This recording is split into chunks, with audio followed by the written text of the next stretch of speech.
Assalamualaikum and hello everyone. कैसे हैं आप सब? I hope you all are doing great. I welcome all of you to this channel Everyday English with Amna. My name is Amna. आज की video बहुत interesting होने वाली है क्योंकि अगर आपको आइट्स में स्कोर हाई करना है या अपनी लैंग्वेज स्टाइल में इंप्रूवमेंट लेके आनी है तो कौन सी ऐसी टेक्निक्स हैं और कौन से ऐसे स्टेप्स हैं जो यूज करने जरूरी है। वीडियो को एंड तक लाजिम देखना क्योंकि with the help of this video you can improve your writing and speaking style as well.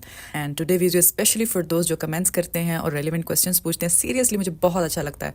आपकी क्यूरीज जो भी हैं वो आज मैं कोशिश करूंगी इस वीडियो में सॉल्व करने की। चलें देखते हैं कि आज की वीडियो का क्या कंटेंट है और आज हम क्या सीखने वाले हैं। और most of my viewers are only watching but not subscribing, so hit the subscribe button as well because your support means a lot to me. Subscribe करें और वीडियो को स्टार्ट करें। अच्छा, ज़्यादातर क्वेश्चंस जो पूछे गए हैं वो ग्रामर और सेंटेंस स्ट्रक्चर से रिलेटेड थे, तो कोशिश करूंगी सारे पॉइंट्स कवर हों, लेकिन अगर कुछ मिस भी हो जाए तो परेशान नहीं होना, नेक्स्ट वीडियो में एक्सप्लेन कर दूंगी। सेंटेंस स्ट्रक्चर और ग्रामर दोनों ही बहुत ज़रूरी हैं। आज की इस वीडियो में हम सीखेंगे how to make a sentence, कि बेसिक सेंटेंस का क्या स्ट्रक्चर होता है और समटाइम हम जब राइटिंग करें तो सिर्फ हमारे सेंटेंसेस बेसिक रहते हैं और उसको कैसे हम कम्प्लेक्स बना सकते हैं, कंपाउंड बना सकते हैं और अपने स्कोर को हाई कर सकते हैं, और कौन सी टाइप्स के सेंटेंसेस यूज़ करने ज़रूरी हैं आइस एग्जाम में। और उसके अलावा कुछ स्टूडेंट्स को पता ही नहीं होता कि सिंपल से हम कंपाउंड एंड कम्प्लेक्स सेंटेंसेस को कैसे स्विच कर सकते हैं, और क्या टिप्स रहेंगी कि हम ग्रामर इंप्रूवमेंट लेके आएँ या सेंटेंसेस को और अच्छे से मॉडिफाई करें। अच्छा, सेंटेंसेस और सेंटेंस का जो स्ट्रक्चर है और ग्रामर दोनों एक दूसरे से कनेक्ट करते हैं, लेकिन ये समझ में नहीं आता कि ग्रामर है क्या, ग्रामर कैसे इम्प्रूव करें।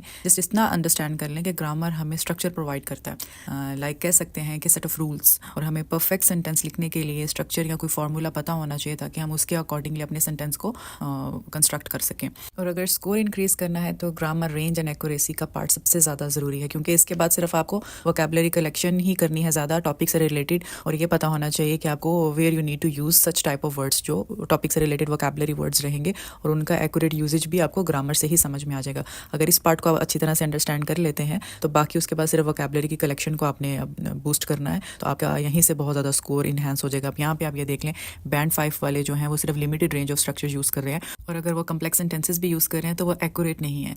तो ये सब चीज़ें इसमें आ जाती है, क्योंकि यूज़ करना तो सही है लेकिन एक्यूरेसी ज़्यादा इंपॉर्टेंट है। यहाँ पे ग्रामेटिकल रेंज और उसके बाद उसकी एक्यूरेसी भी, पंचुएशन में जब मिस्टेक्स रहेंगी, एरर्स रहेंगे तो बैंड 5 तक ही स्कोर रहेगा। और अगर आपको थोड़ा अपना स्कोर इंक्रीज करना है तो मल्टीपल आपको सेंटेंस स्ट्रक्चर्स को यूज़ करना है, पंचुएशन करेक्ट रहनी चाहिए, तो फिर ही आप अपना स्कोर को इंक्रीज कर सकते हैं। उसके अलावा वोकैबुलरी भी आपकी ज़बरदस्त रहे तो आप ओवरऑल मिला के आपका स्कोर हाई होगा। तो यही टिप्स रहेंगी स्कोर हाई करने के लिए कि आप रेंज ऑफ ग्रामेटिकल स्ट्रक्चर जो सेंटेंस के स्ट्रक्चर्स हैं और टेंसेस हैं वो यूज़ करें। आपकी पंचुएशन करेक्ट रहनी चाहिए और उसके बाद स्पेलिंग बिल्कुल भी उसमें आपकी मिस्टेक नहीं होनी चाहिए। आप स्पेलिंग मिस्टेक का भी बहुत ध्यान रखना है। हम बिल्कुल बेसिक से स्टार्ट करेंगे कि एक सेंटेंस कैसे बना सकते हैं या सेंटेंस का क्या स्ट्रक्चर है और सिंपल सेंटेंस का क्या स्ट्रक्चर है।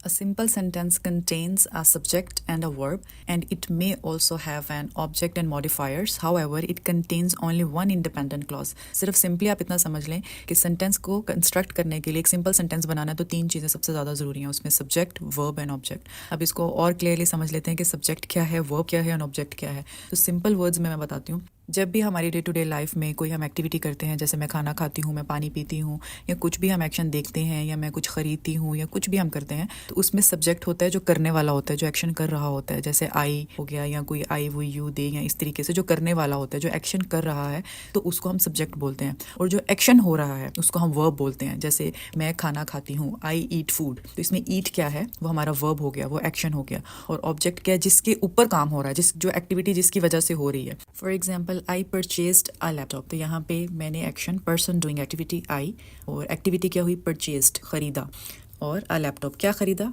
Object, thing on which activity is done. तो ये चीज़ों को आपने इस तरीके से इस कंस्ट्रक्शन को अंडरस्टैंड करना है। यहाँ पे और भी एग्जांपल है, आई लव वीकेंड्स, तो आई, वी, यू, शी, इट, ये सब हमारे सब्जेक्ट्स रहते हैं जो एक्शन करने वाले होते हैं, जो एक्शन कर रहे होते हैं। और जो एक्टिविटी होती है हमारी, जो एक्शन होता है, जैसे लर्न हो गया, राइट्स हो गया, ये सब हमारे एक्शन है, तो ये वर्ब रहेंगे। और एक्शन किस चीज़ की वजह से हो रहा है, ऑब्जेक्ट, कि क्या उसमें ऑब्जेक्ट था, बाइक हो गया, इंग्लिश हो गया, वीकेंड्स हो गया। तो आपने सेंटेंस को कंस्ट्रक्ट करने के लिए ज़रूरी है कि आपने इन तीनों चीज़ों का ध्यान में रखना है। बाकी इसमें और बहुत सारी डिटेल्स हैं, बहुत सब चीज़ें हैं। सब्जेक्ट वर्ब के साथ ही सिंपल सेंटेंस भी बनते हैं, ऑब्जेक्ट अगर ज़रूरी नहीं रहता है, तो इतनी हमें डिटेल में भी फर्दर जाने की ज़रूरत नहीं है। आप बस इतना कंस्ट्रक्शन समझ लें कि सिंपल सेंटेंस बनाना है आपको, तो आप सब्जेक्ट, वर्ब एंड ऑब्जेक्ट। अब हमें आइट्स एग्जाम के लिए जो राइटिंग पार्ट है या हमारा स्पीकिंग पार्ट रहता है, उसमें हमें multiple structures of sentences use करने अपने स्कोर को हाई करने के लिए। तो हमें सिंपल से कंपाउंड और कम्प्लेक्स, ये 3 भी अगर आप अच्छे से सीख लेते हो तो आपके लिए बहुत है। अभी सिंपल समझ में आ गया कि सब्जेक्ट, वर्ब एंड ऑब्जेक्ट। अब हम कंपाउंड से उसको सेंटेंस को कैसे बनाना है वो अंडरस्टैंड करते हैं।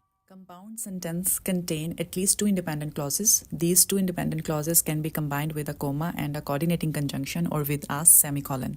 अभी इसमें बहुत सारी चीज़ें आ गई हैं तो कोई परेशान होने की ज़रूरत नहीं है। इसको बहुत सिंपली तरीके से अंडरस्टैंड करते हैं, अभी आपको समझ में आ जाएगा। बस ये समझ लें कि कंपाउंड का मतलब है कि दो चीज़ों का मिलके, यानी कि दो अगर हम क्लॉजेस को मिला देते हैं तो एक कंपाउंड सेंटेंस बन जाएगा। तो क्लॉज क्या है, थोड़ा क्लॉज को भी समझ लेते हैं। A group of words that include a subject and a verb and forms a sentence और पार्ट ऑफ अ सेंटेंस। अब यहाँ पे एक चीज़ आपको अंडरस्टैंड करनी है कि एक सेंटेंस के अंदर मल्टीपल क्लॉजेज हो सकते हैं। तो क्लोज क्या है? क्लोज का मतलब है कि वो ग्रुप ऑफ वर्ड्स जिसमें सब्जेक्ट एंड वर्ब हो, ये इसका स्ट्रक्चर जरूरी है। क्लोज बनने के लिए सब्जेक्ट एंड वर्ब का होना बहुत जरूरी है। अब क्लोज की आप दो तरह की टाइप समझ लें कि एक इंडिपेंडेंट क्लोज होती है और एक डिपेंडेंट क्लोज होती है। इंडिपेंडेंट हमें सुन के ही समझ में आ जाएगा, जो प्रिंसिपल क्लोज है उसको जरूरत नहीं है, वो अकेली अपना मीनिंग डिफाइन कर सकती है। जैसे आई विल कॉल यू, समझ में आ रहा है। इसके अलावा हमें जरूरत नहीं है कि इसको हमें इसके साथ और क्लोज ऐड करें, सिंपली भी इसको यूज कर सकते हैं और इसको डिपेंडेंट क्लोज के साथ भी यूज कर सकते हैं। For example, I will call you when I reach home, तो मॉडिफाई कर दिया उसने, उसको एक्सप्लेन कर दिया। लेकिन जो डिपेंडेंट क्लोज होती है वो कभी भी अकेली स्टैंड नहीं कर सकती। व्हेन आई रीच होम, इसका क्या मतलब हुआ? कुछ समझ नहीं आ रहा ना, तो इसका मतलब है इसके साथ एक और क्लॉज चाहिए जो इसके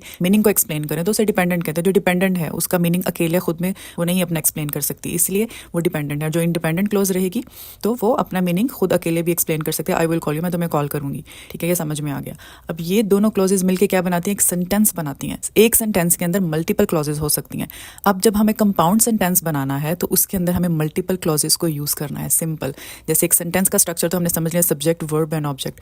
अब जब एक सेंटेंस में टू इंडिपेंडेंट क्लॉजेज आ जाएं जो अकेले अपना मीनिंग नहीं डिफाइन कर सकती और जिनको सेपरेट किया जाता है बाय सेमीकोलन और कॉमा और कंजंक्शंस, वो आगे मैं थोड़ा और एक्सप्लेन करूंगी कि कैसे यूज करना है, तो वो हमारा कंपाउंड सेंटेंस स्ट्रक्चर हो जाएगा। टू इंडिपेंडेंट क्लॉजेज होनी चाहिए उस सेंटेंस स्ट्रक्चर को बनाने के लिए, तो हमारा कंपाउंड सेंटेंस स्ट्रक्चर हो जाएगा। फॉर एग्जाम्पल, यहाँ पे हम एग्जाम्पल से समझते हैं। कंपाउंड सेंटेंस बनाने के लिए इंडिपेंडेंट क्लॉज एक साइड पे और उसको दूसरी इंडिपेंडेंट क्लॉज फैन बॉयज के साथ जोड़ के बनाना है। अब फैन बॉयज क्या है? ये शॉर्ट फॉर्म है कोऑर्डिनेटिंग कंजंक्शंस को याद रखने के लिए। अब यहाँ पे ये देखिए हमारे पास compound sentence structure FANBOYS, for, and, nor, but, और, येट, सो, इन सब के इनिशियल्स जो से हैं वो हमारा फैन बॉयज बनता है। और यहाँ पे आप पहली एग्जाम्पल से समझे, Sam drank some water, comma, for he was thirsty. अभी फॉर का यहाँ पे क्या मतलब है? Because he was thirsty. I take milk and sugar in my tea, तो एक कंपाउंड सेंटेंस स्ट्रक्चर हो गया। जस्ट आपने ये फैन बॉयज को जहन में रखना है, फॉर, एंड, नोर, बट, और, येट, सो, और इनके मीनिंग को भी जहन में रखना है कि इनका क्या मीनिंग है, ताकि उसके अकॉर्डिंगली आप यूज कर सकें। अभी फर्दर कंपाउंड सेंटेंस स्ट्रक्चर की एग्जांपल्स देख लेते हैं। Government should impose heavy fine on people for violating rules. अभी फॉर से यहाँ पे हमें इसको कंपाउंड स्ट्रक्चर बना लिया। Video games are famous these days and children are addicted to these games. So इसी तरीके से आपने कोऑर्डिनेटिंग कंजंक्शंस, जिसको फैन बॉयज का शॉर्ट वर्ड दिया गया है, यूज करके अपने कंपाउंड स्ट्रक्चर्स को बनाना है। और ये एग्जाम्पल्स भी आपकी हेल्प के लिए हैं ताकि आपको और अच्छे से अंडरस्टैंड हो जाए। अभी दो सेंटेंस स्ट्रक्चर समझ आ गए, सिंपल और कंपाउंड। अभी फर्दर हम अंडरस्टैंड करेंगे कम्प्लेक्स स्ट्रक्चर कैसे बनाना है। कम्प्लेक्स सेंटेंस स्ट्रक्चर में वन इंडिपेंडेंट क्लॉज रहेगी। इंडिपेंडेंट का मतलब जो उसको मीनिंग की किसी और क्लॉज की जरूरत नहीं है, लेकिन उसके साथ वन और मोर डिपेंडेंट क्लॉजेज रहेंगी। फॉर एग्जाम्पल, अगर हम ये कहें because the soup was too cold, comma, I warmed it in the microwave, तो इस तरीके से सेंटेंस के स्ट्रक्चर्स बनेंगे। तो आपका वो कम्प्लेक्स सेंटेंस स्ट्रक्चर हो जाएगा। वो आगे फर्दर और इसको अंडरस्टैंड करते हैं। ये देखिए, complex sentence has an independent clause and at least one dependent clause. अभी when the cake is brown, comma, remove it from the oven. अभी when the cake is brown क्या है? हमारी डिपेंडेंट क्लॉज है। अभी व्हेन द केक इज से हमें समझ नहीं आएगा ना, इसको दूसरे एक और क्लॉज की जरूरत रहेगी अपने मीनिंग को एक्सप्लेन करने के लिए। Remove it from the oven, तो ये हमारी इंडिपेंडेंट क्लॉज हो जाएगी और ये दोनों क्लॉजेस कॉमा से सेपरेट होंगी। अच्छा, अब कंपाउंड सेंटेंस बनाने के लिए हमने कोऑर्डिनेटिंग कंजंक्शंस यूज करे थे जो फैन बॉयज थे, तो कम्प्लेक्स सेंटेंस बनाने के लिए हमें सबऑर्डिनेटिंग कंजंक्शंस यूज करने। कंजंक्शंस का क्या मतलब है? हमें सिंपली डिफाइन करते जो दो क्लॉजेस को आपस में जोड़ता है या जो बनाता है उसको हम कंजंक्शंस बोलते हैं। तो हमारे पास यहाँ पे जो कंजंक्शन सबऑर्डिनेटिंग कंजंक्शंस है वो after, although, as, when, while, इस तरह वाले सब कंजंक्शंस आपने यूज करने। इसको आप AWUBIS के नाम से भी या कुछ भी ऐसे इसको प्रोनाउंस करके अपने जहन में रख सकते हैं कि कम्प्लेक्स सेंटेंस बनाने के लिए मुझे ये वाले कंजंक्शंस यूज करने हैं, सबऑर्डिनेटिंग कंजंक्शंस यूज करने हैं। अब यहाँ पे उसकी कुछ एग्जांपल्स हैं कम्प्लेक्स सेंटेंस स्ट्रक्चर्स की, ये भी आप देख लें। I washed the car after I came home, after, because, और उसके बाद ये कोमा, ये तीन यहाँ पे आपने चीजें जहन में रखनी है कि सबऑर्डिनेटिंग कंजंक्शंस यूज करने हैं और यहाँ पे यूज करना है in order to make a complex sentences. I hope यहाँ तक समझ आ गया होगा। चलें कुछ एग्जाम्पल की मदद से मज़ीद थोड़ा और अंडरस्टैंड करते हैं कि सिंपल से कंपाउंड सेंटेंस कैसे बना सकते हैं। फॉर एग्जाम्पल यहाँ पे है it rained for 3 days, the streets in my neighbourhood flooded. अभी यहाँ पे 2 सेंटेंसेस हैं, सिंपल सेंटेंसेस 2 हैं और फुल स्टॉप से यहाँ पर एक sentence and then second sentence. अब कंपाउंड सेंटेंस बनाने के लिए हमें क्या करना है, it rained for 3 days so the streets in my neighbourhood flooded और फुल स्टॉप लगा देना है। अभी सो से ही कंपाउंड सेंटेंस बन गया।